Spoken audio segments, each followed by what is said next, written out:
Guys, welcome back to my channel. Evolvers, for those of you that are subscribed, welcome back. For new folks, my name is Monette. I am a professional intuitive empath. I'm an all-around life path 3, and we're going to talk today about some of the insights that I've been having as I've been watching something go on here in our very own YouTube community. So for those of you who may not be aware, there is a situation brewing between one James Charles and Miss Tati Westbrook. Now these two have a friendship. And for those of you who may think, I'm not really too into the beauty community or the beauty drama, I feel like there's a lesson here. Not to be all rewired soul-ish, but there's always a lesson afoot. And what this is highlighted to me as I have watched this unfold over the past several weeks, and really coming to a climax today with several responses and videos made by the two main parties involved, as well as the folks on the periphery. So we're talking about Jeffree Star, we're talking about Gabriel Zamora, we're talking about some of the bigger drama channels that have a homier following. When I say homier, I mean drama channels that feel like they connect with you. When I'm thinking of that, I'm thinking of like Peter Mon. So we've watched a lot of people have responses to what they have seen happening between James and Tati, and I think we all have our opinion. And for those of you that aren't familiar with the drama of what's going on, the reason that I'm bringing this to you just as metaphysical evolvers is because I feel like this is a situation that we all have had to experience and probably been on either side of it. And so I wanted to make that correlation to toxic relationships, how we can identify when we're in one, and what we need to do to extract ourselves. And answer the question, does that mean you stop loving the person you were in the toxic relationship with? So I want to try to keep this pretty concise. So Tati supported James Charles as he began his career. He did a lot of social climbing. There was a lot of energy with him where he was really taking advantage of and using to the best of his ability the resources that he had with his friend. And his friend happened to have a very powerful and intelligent husband who was of service to him, and that benefited James Charles financially beyond numbers that we'll probably ever understand. Tati threw some numbers out today in her video, which you can go check out, but it was fascinating to me to see how much he was able to really grow and flourish because of their assistance. Now, that's not to say he didn't have his own drive. Now, all of those nuances aside, let's talk about the toxic relationship. What Tati laid out for us today was almost a textbook definition of having a relationship with someone who's a narcissist, okay? I am not a doctor. I am not diagnosing James Charles as being a narcissist, but what I am saying is that there are a lot of narcissistic traits and tendencies.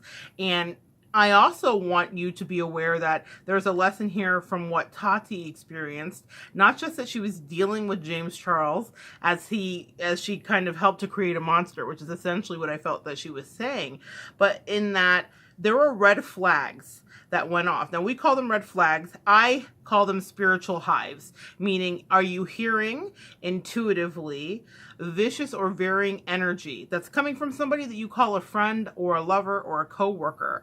So Tati talks about having hives, spiritual hives, when she was dealing with James for years. And that's why there are many people making videos saying, well, does she really get to feel this way because she always knew? And this is one of the rules that I feel like I was taught by my mother growing up, and it's something I think it's so important for us to remember. A person who does something to you in regard to someone else will do it to you when that moment or opportunity rolls around.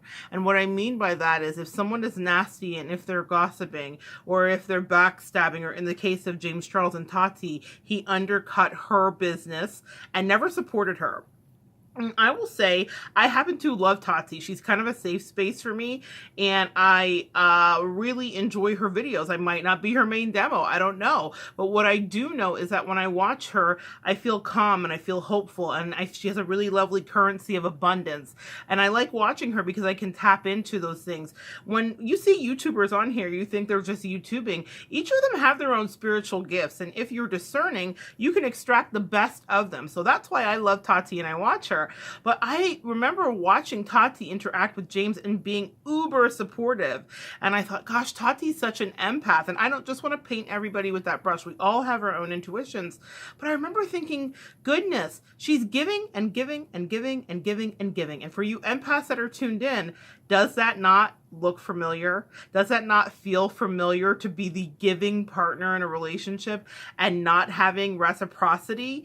And that is one of the first signs that you're in a toxic relationship. You're always the ear, you're always giving the advice, you're always disentangling them from their problems. And that is precisely what she laid out that she and her husband did for James.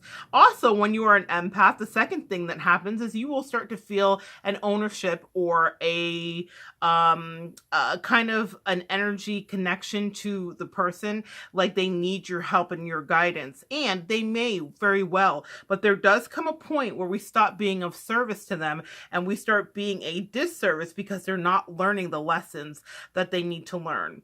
The third thing that comes up is that Tati had to extract herself from the relationship after it was slammed in her face again and again and again that this person that she loved and had cared for and had mentored and nurtured had turned out to have the ability to be so cutthroat and so aloof and callous when it came to her feelings, and it was business.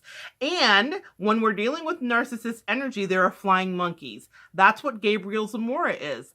Gabriel Zamora is a flying monkey. For those of you who have had any narcissistic interaction, what they do is they'll carry the message.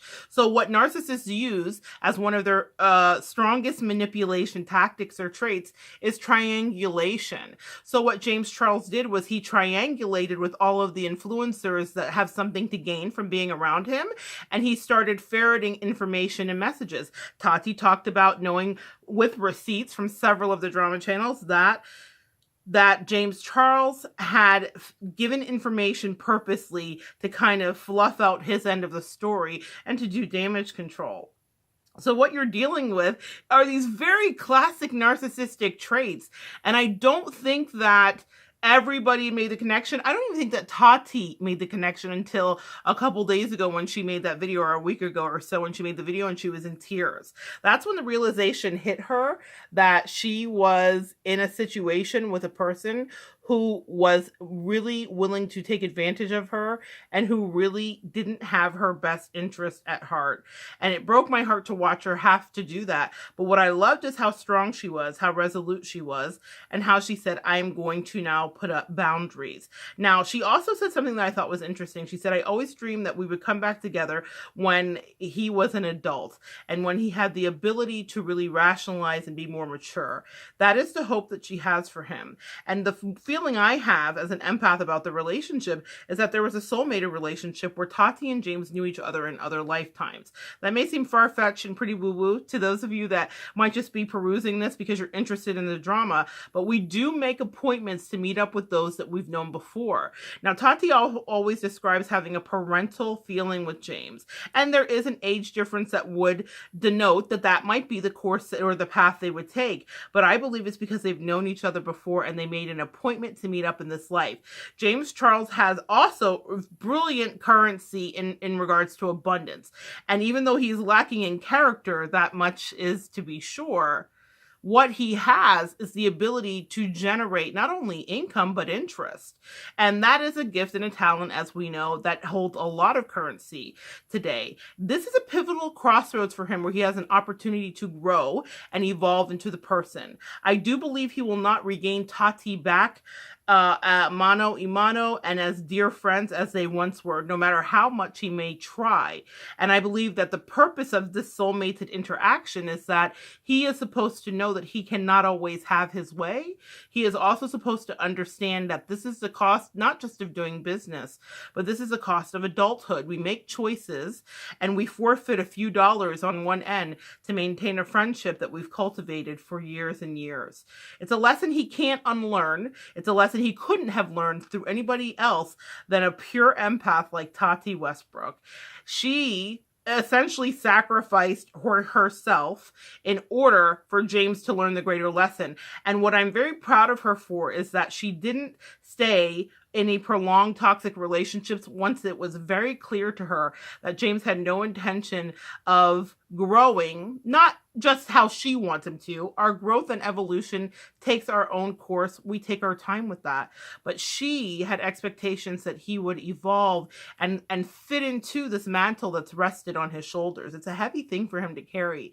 And it's a weight he's going to have to walk through. But the cost right now is a friendship with somebody that he will not ever replicate in this lifetime. It will be a pain that he carries with him. They may make a video together, I feel like within the next 4 years. Actually, like if we're talking like 4 years from now, there might be something where they actually come around each other and speak. So I do feel like there will be that moment of, I see you, I remember you.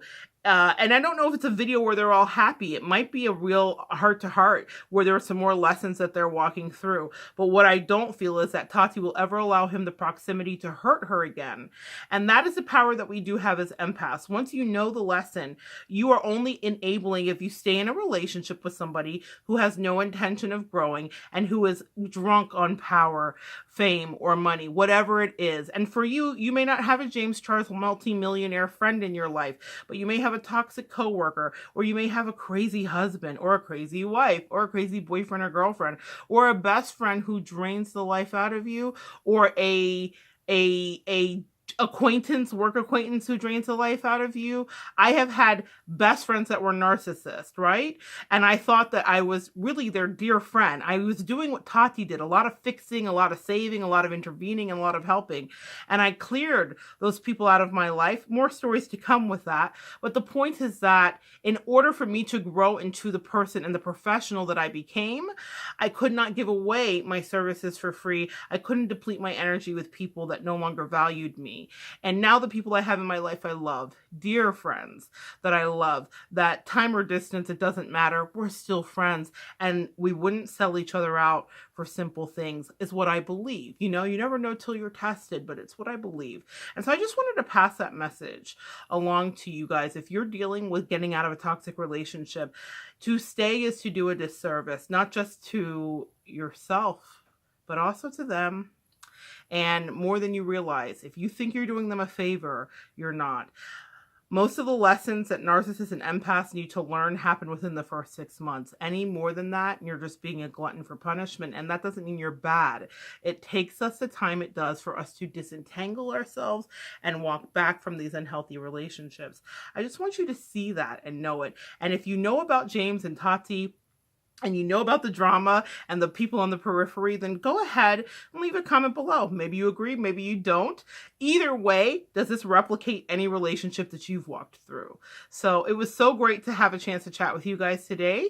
This is a little bit different than the content I think I would normally put up, but I thought it was really relevant because it's happening right now, but this is something we don't talk about, navigating adult relationships, something that I do have a passion to make some more videos about. So anyway, guys, come back and we'll continue to evolve together.